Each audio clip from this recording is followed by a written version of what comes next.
The first signs appeared in the night sky. Scientists at observatories worldwide noticed the unusual gamma-ray burst heading toward Earth. They had less than 48 hours to prepare for what would become known as humanity's darkest day.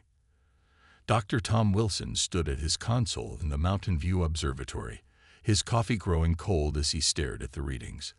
"This isn't natural," he muttered, running the calculations again. The burst was too focused, too precise in its trajectory. Nature didn't work that way. Before he could alert his superiors, radar stations across the globe began tracking multiple objects entering the solar system. They were massive, each the size of small moons, and they were moving too fast and too purposefully to be asteroids. The world governments scrambled to respond, but there was little they could do. Military satellites were the first to go dark. Then global communications began to fail. In major cities, people gathered in streets, their phones useless, staring at skies that had turned an unnatural shade of purple. The first impact hit the Pacific Ocean. The resulting tsunami wiped out countless coastal cities. The second strike turned the Sahara Desert into a sea of glass. By the time the third projectile hit, most people understood this was no natural disaster. But the physical attacks were just the beginning. In underground bunkers, world leaders received the message. It came through every remaining communication device, transmitted in perfect English. Humanity has been judged and found wanting. You are too aggressive, too unpredictable to be allowed to develop further. The wardens of universal peace have reached a unanimous decision. Your species must be reset. That's when the plague was released. It came as a fine, silvery mist that fell like morning dew. Those who breathed it began to change within hours. Their skin turned gray, their eyes clouded over, and their organs began to shut down. But something unexpected happened. Not everyone died. Some people showed natural immunity, while others seemed to get stronger after their initial sickness. The aliens had made their first mistake. They hadn't studied human biology thoroughly enough. Jack Thompson, a former military medic, was among the first to notice the pattern. Working in a makeshift hospital in what remained of Chicago, he saw patients whose wounds healed faster than normal. Children who could solve complex mathematical equations without training. Adults developing heightened senses. "They tried to kill us," he wrote in his journal, "but they might have just kicked the hornet's nest instead." The wardens watched from their ships, expecting to see humanity's final collapse. They saw cities burn and populations scatter. They observed as survivors fled underground or into hardened mountain shelters. They calculated that 90% of the human population had been eliminated. What they didn't see was the fire in the eyes of the survivors. They missed the way humans began adapting to their new circumstances with remarkable speed. They failed to notice how the survivors were becoming something more than human. In a hidden facility beneath the Rocky Mountains, Dr. Wilson worked with other scientists to understand what was happening. The alien attacks had triggered something in human DNA, something that had laid dormant for millennia. The gamma radiation, combined with the engineered plague, had activated ancient genetic sequences. "They wanted to break us," Dr. Wilson told the Emergency Council of Survivors. "Instead, they've awakened something that's been sleeping in our genes since the dawn of our species." The council meeting was interrupted by news from their few remaining orbital sensors. The warden ships were landing. They were coming to check their work, to ensure humanity's regression to a pre-industrial state. As the alien ships descended through Earth's atmosphere, the survivors retreated deeper into their shelters. But they weren't hiding out of fear. They were preparing. In the darkness of humanity's greatest defeat, a plan was already forming. The wardens thought they had broken humanity. They believed they had solved what they saw as a galactic problem. But they would soon learn that humans were not so easily broken. In fact, they were about to discover that they had made the biggest mistake in their civilization's long history. They hadn't broken humanity. They had forged it into something stronger. The massive steel door groaned shut behind the last group of survivors entering Bunker 7. Located 3 miles beneath the Rocky Mountains, It was one of humanity's last refuges. The air smelled of recycled oxygen and fear. Dr. Wilson hunched over his microscope in the bunker's main lab, his eyes burning from lack of sleep. He'd been studying blood samples from survivors for weeks now. What he saw both terrified and amazed him. "Look at this," he called to his assistant, Mark. "The cellular structure is changing. It's like nothing I've ever seen before." On the screen above them, human cells danced and shifted, but they weren't normal human cells anymore. They moved with purpose, rebuilding themselves in real time. When damaged, they didn't just heal. They came back stronger. In another section of the bunker, the military wing, soldiers trained in the new combat arena. Captain Lisa Reed watched as her teams adapted to their changing bodies. Men and women who once struggled to lift 200 pounds were now handling twice that with ease. Their reflexes had become impossibly fast. "Again," she shouted, resetting the training course. "Your bodies are changing. You need to learn control." The bunker network stretched across the continent, connected by old mining tunnels and newly dug passages. Submarines carried supplies between underwater cities built in the deepest ocean trenches. Humanity had gone deep, but they hadn't gone quietly. Above ground, the wardens patrolled the ruins of cities. They searched for survivors, confident that any remaining humans would be primitive, struggling to survive. They didn't bother to look underground. Their scans couldn't penetrate the special shielding humans had developed years before, in preparation for a nuclear war that never came. In Bunker 7's medical wing, a child was born. The doctors gasped as the baby opened her eyes. They glowed with a faint blue light. Within hours, she was walking. Within days, she was speaking in complete sentences. "The changes are accelerating with each new generation," Dr. Wilson reported to the council. "The warden's attacks didn't just trigger our evolution. They supercharged it. But not all changes were beneficial.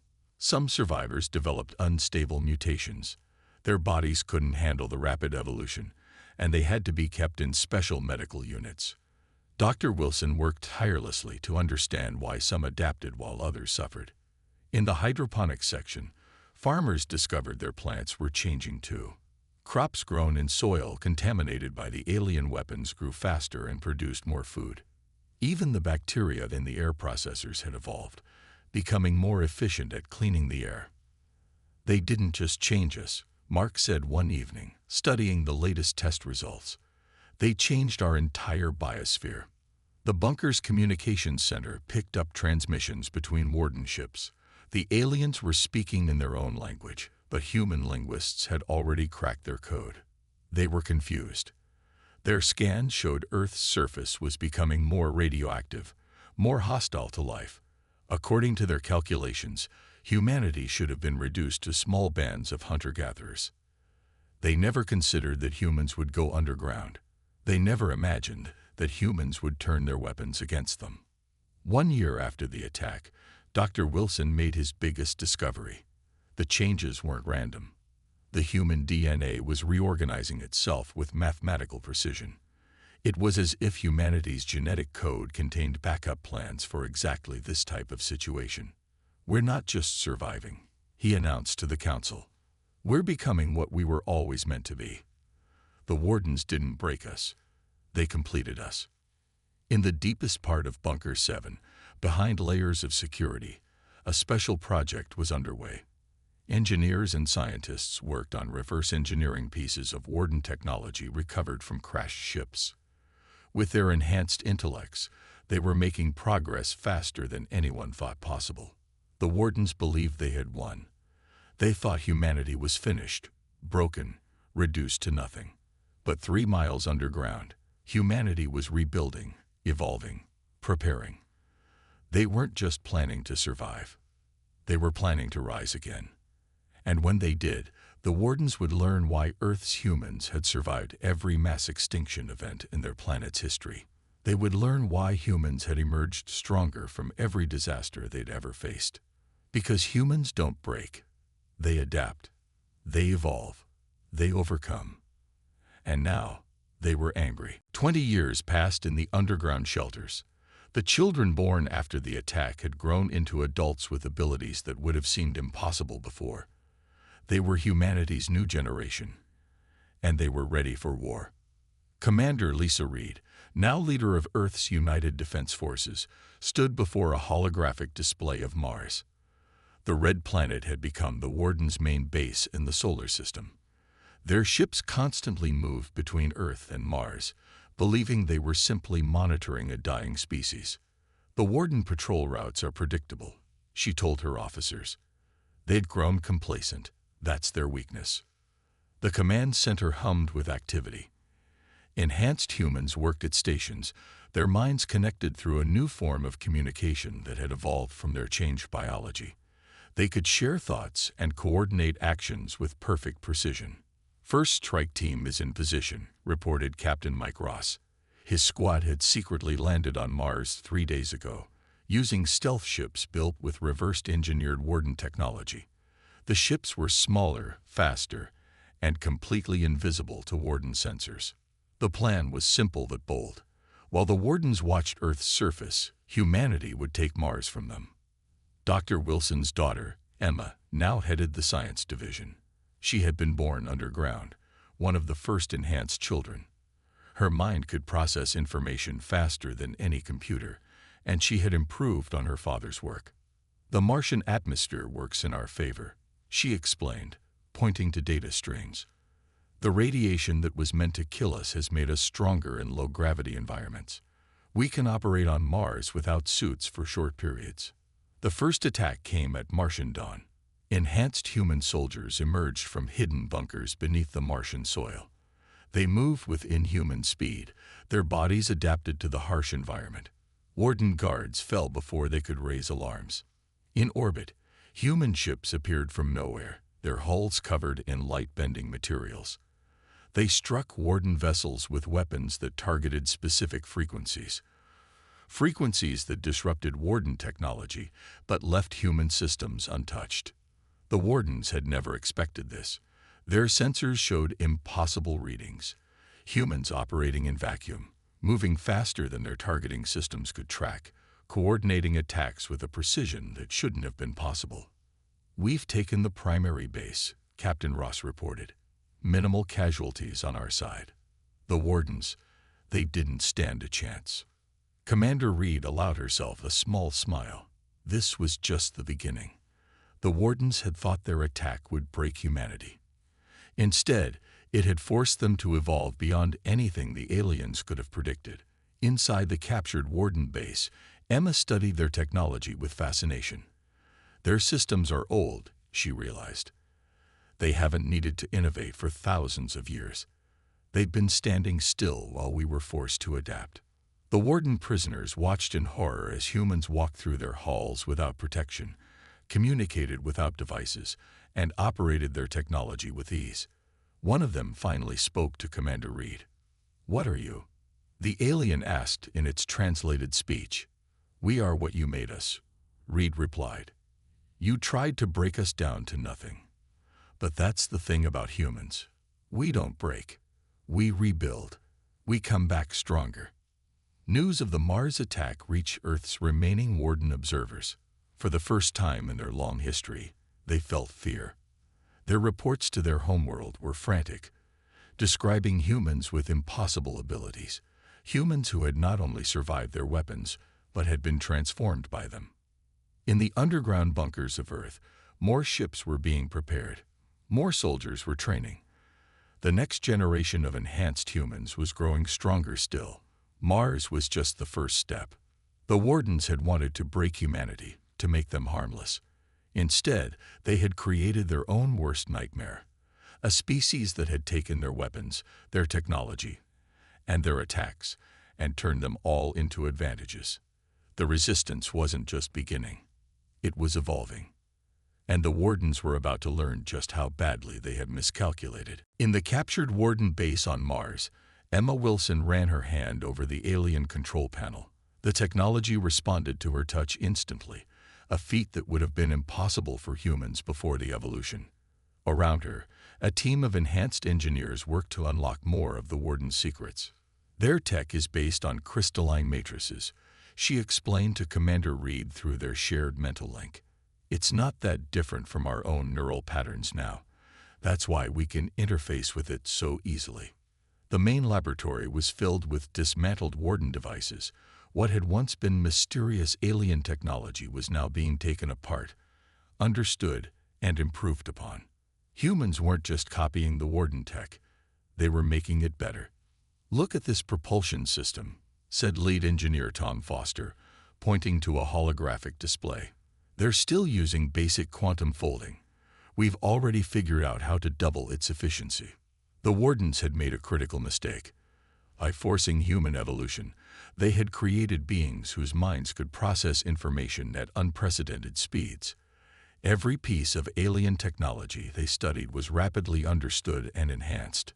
In orbit around Mars, the first human-built faster-than-light ship prepared for its test flight. It was smaller than Warden vessels, but incorporated everything they had learned. The ship's hull was made of living metal, grown from a combination of enhanced human cells and Warden materials. "Test Ship Alpha, you are clear for jump," Emma's voice echoed through the command center. The ship's crew, all enhanced humans, felt no fear. Their new biology made them perfectly suited for space travel. The ship disappeared in a flash of light. Moments later, it reappeared behind Phobos, Mars' largest moon. The test was a complete success. Humanity had mastered faster-than-light travel. But the greatest discovery came from studying the Warden's biological data. Emma found something shocking in their genetic records. "They're dying," she announced to the Council. "The Warden's entire species is slowly breaking down. That's why they fear change so much. That's why they attack any species that shows rapid development." The Wardens had stagnated, their civilization unchanged for millennia. Their fear of evolution had led them to attack humanity, but in doing so, they had created exactly what they feared most, a species that could adapt and grow stronger. Back on Earth, in the underground cities, production of new ships accelerated. The enhanced humans worked tirelessly, their bodies requiring little sleep. Every day, more Warden technology was integrated into human designs. "We're not just catching up to them," Tom Foster reported. "We're surpassing them. Our ships are faster, our weapons more precise, and our shields more efficient." The captured Warden prisoners watched all this with growing dread. They sent desperate messages to their homeworld, warning of humanity's progress. But it was too late to stop what was coming. In a secure chamber deep within the Mars base, Emma made one final breakthrough. She had found a way to target the genetic weakness in the Warden species, not to destroy them, but to help them evolve as humanity had. "We could save them," she told Commander Reed. "Show them that evolution isn't something to fear." The first fleet of human ships was almost ready. They were beautiful things, sleek and deadly, incorporating the best of both human and Warden technology. Each ship was partially alive, bonded to its crew in ways the Wardens had never imagined possible. 20 years ago, they tried to break us. Commander Reed addressed the assembled crews. They thought they were gods, deciding which species could evolve and which should be destroyed. Now we'll show them what real evolution looks like. The fleet preparation continued day and night. Humanity wasn't just planning a counterattack. They were preparing to reshape the galaxy. The Wardens had tried to break them, but instead, they had created something new, something powerful. And soon, very soon, the Wardens would learn exactly what their actions had unleashed. The time for hiding was over. Humanity was ready to take its place among the stars, not as a broken species, but as one that had been forged in the fire of near extinction and emerged stronger than ever before. The message from Earth was exactly what the Wardens expected to hear. Human leaders, appearing weak and desperate, begged for mercy. They transmitted images of struggling survivors, of humans barely surviving in the ruins of their civilization. But it was all a lie. Behind the scenes, Commander Reed coordinated the greatest deception in human history. While the Wardens watched their carefully crafted displays of weakness, enhanced human operatives were already infiltrating key Warden worlds. "Send another transmission," she ordered from the Mars Command Center. "Make sure to include plenty of footage of humans scavenging for food. Let them think we're broken." The Warden's Central Command, a massive space station orbiting a distant star, received daily reports about Earth's continued decline. Their sensors showed exactly what humans wanted them to see: a planet struggling to recover, a species barely holding on. What they couldn't see were the stealth ships slipping through their defenses. Each vessel carried elite teams of enhanced humans. Their bodies and minds evolved far beyond what the Wardens thought possible. Captain Jack Roberts led one such team. His ship, cloaked in living metal that absorbed all scans, docked silently with a Warden research station. His team moved like ghosts through the facility, their enhanced abilities making them invisible to Warden security systems. "Primary target acquired," he reported through the neural network. "Downloading their central database now." Across Warden space, similar teams were in position. They had spent months infiltrating key facilities, gathering intelligence, and placing untraceable devices that would allow them to disable Warden technology at a moment's notice. Emma Wilson, monitoring the operation from Mars, watched as data streamed in from dozens of sources. The Warden's entire defense network was being mapped, their weaknesses identified, their secrets exposed. "They still think we're using primitive radio communications," she said to her team. "They have no idea we can instantly share information across light years through our enhanced neural network." The Warden High Council met to discuss the human problem. Their leaders watched the false transmissions from Earth with satisfaction, believing their plan had succeeded. They saw humans begging for food and medicine, unaware that these were actually enhanced actors, perfectly playing their roles. "Phase 2 is ready," Commander Reed announced to her officers. "All teams are in position. The Wardens won't know what hit them until it's too late." The deception had worked perfectly. The Wardens' arrogance had made them blind to the truth. They believed so completely in their superiority that they never questioned the obvious signs of humanity's submission. In a hidden shipyard in the asteroid belt, the real human fleet waited. Hundreds of advanced vessels, each crewed by enhanced humans, ready to strike. Their weapons were powered by technology the Wardens had never dreamed possible. "Send the final message," Commander Reed ordered. This transmission showed humans at their most pathetic, promising to abandon all technological development in exchange for basic survival supplies. The Warden's response was predictable. They agreed to send aid ships to Earth, believing they were being merciful to a defeated species. They never suspected they were walking into a trap. As the Warden aid fleet approached Earth, Captain Roberts and his infiltration teams reached their final positions. The devices they had planted throughout Warden space were armed and ready. Emma's voice echoed through the neural network, reaching every enhanced human in the galaxy simultaneously. "All teams stand ready. The deception ends in 3, 2, 1. In that moment, the weak, desperate humans the Wardens thought they were dealing with vanished. In their place stood humanity's true face, evolved, united, and ready for war. The Wardens had tried to break humanity by forcing them to evolve. Now they would face the consequences of their actions. The very weapons they had used against Earth were about to be turned against them. And this time, there would be no deception about the outcome. The true power of evolved humanity was about to be revealed, and the galaxy would never be the same. The Warden aid fleet never knew what hit them. One moment they were approaching Earth, confident in their superiority. The next, their ships hung powerless in space, caught in fields of energy they had never encountered before. "All enemy vessels contained," reported Captain Roberts through the neural network. "Their systems are completely shut down." Throughout Warden space, the hidden devices activated simultaneously. Their most advanced weapons went dark. Their communications fell silent. Their mighty defense stations drifted helplessly in orbit. Commander Reed stood on the bridge of the flagship New Dawn, watching as the real human fleet emerged from hiding. The ships were beautiful and terrifying, their living metal hulls shifting like liquid mercury in the starlight. "Send the message to all Warden worlds," she ordered. "Let them see what they created." On every Warden planet, in every space station and colony, holographic projections appeared. They showed the truth about humanity, not the broken species the Wardens thought they had created, but something far more powerful. Enhanced humans demonstrated their abilities openly now. They walked through space without suits, communicated instantly across vast distances, and controlled technology with their minds. The Wardens watched in horror as their greatest weapons were dismantled by beings they had tried to destroy. "Your weapons changed us," Commander Reed's voice echoed across the galaxy, "but not in the way you intended."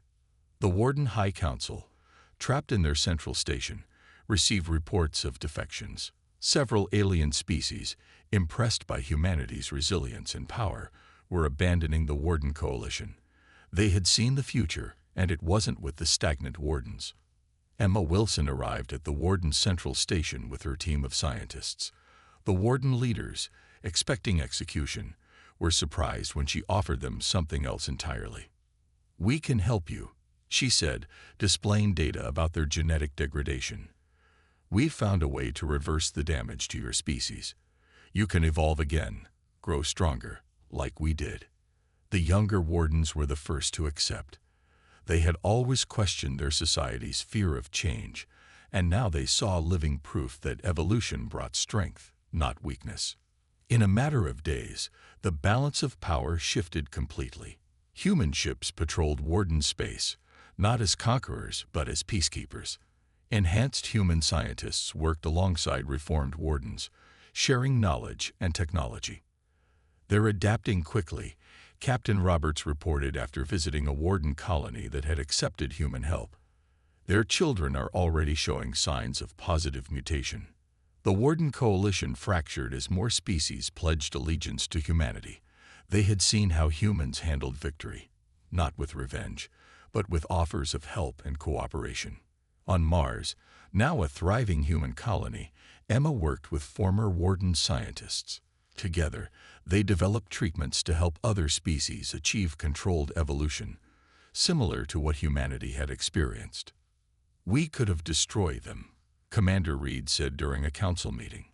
"Instead, we're transforming them, making them stronger." The Wardens who had orchestrated the original attack on Earth faced justice, but even they were offered a choice: accept extinction or embrace evolution. Most chose to evolve. Human ships now traveled freely through former Warden space, their advanced technology far surpassing anything the Wardens had possessed. The living ships had developed their own form of consciousness, forming deep bonds with their human crews. "Look how far we've come," Emma said, standing at a viewport on Mars, watching ships from a dozen species dock at the new interstellar port. "They tried to break us, and instead, we'd reshaped the galaxy." The tables had turned completely. Humanity, once targeted for destruction, had become the species that others looked to for guidance.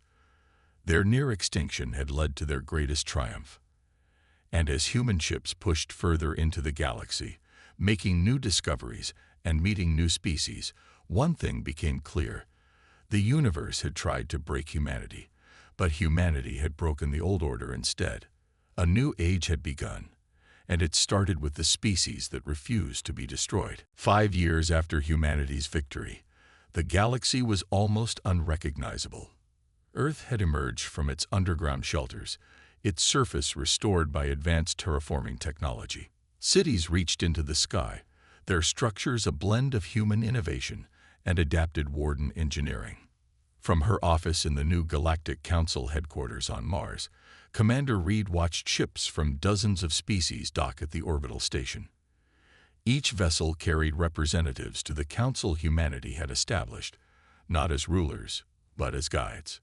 "Another developing civilization has been detected in the Orion Arm," reported Captain Roberts, now head of the Exploration Division.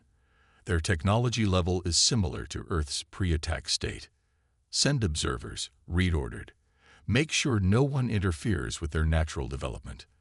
The irony wasn't lost on anyone. Humans had become the protectors they once needed. Emma Wilson's research center had become the galaxy's premier institution for evolutionary studies. Species from across space came to learn how to unlock their own potential for controlled evolution. The facility was built on the exact spot where the Wardens had first landed on Mars, a symbol of how far things had changed. The latest results are promising, Emma told a group of alien scientists. Your species' genetic code is responding well to the treatment. You'll be able to survive on higher gravity worlds within a generation. The remaining Wardens had been transformed. Those who accepted evolution now worked alongside humans, their children displaying abilities their ancestors would have feared. Their ancient empire had collapsed, but they had gained something more valuable: the ability to grow and change. We were wrong about humanity, admitted the former Warden High Chancellor during a council session. We feared change so much that we became its prisoners. You freed us from our own limitations. Earth's underground cities hadn't been abandoned. Instead, they were transformed into research centers and historical monuments. New generations of humans came to learn about their history, about how humanity had faced extinction and emerged stronger.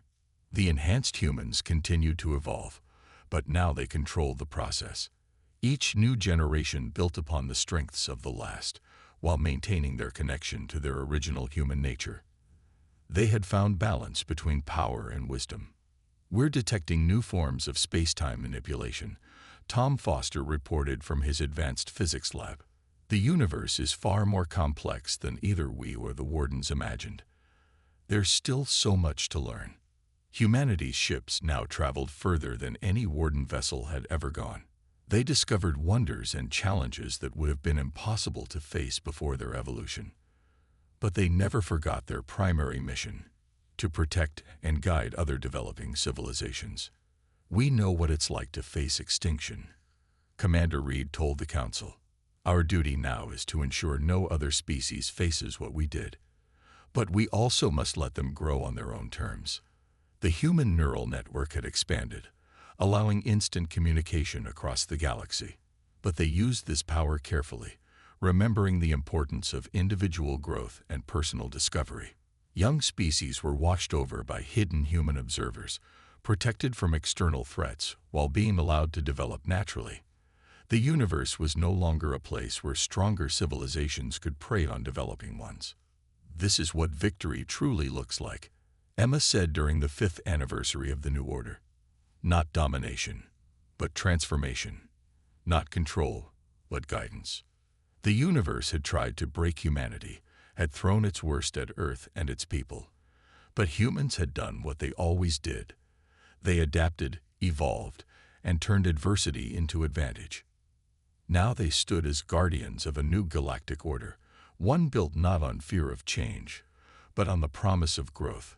The species that had been marked for extinction had become the architects of a better future.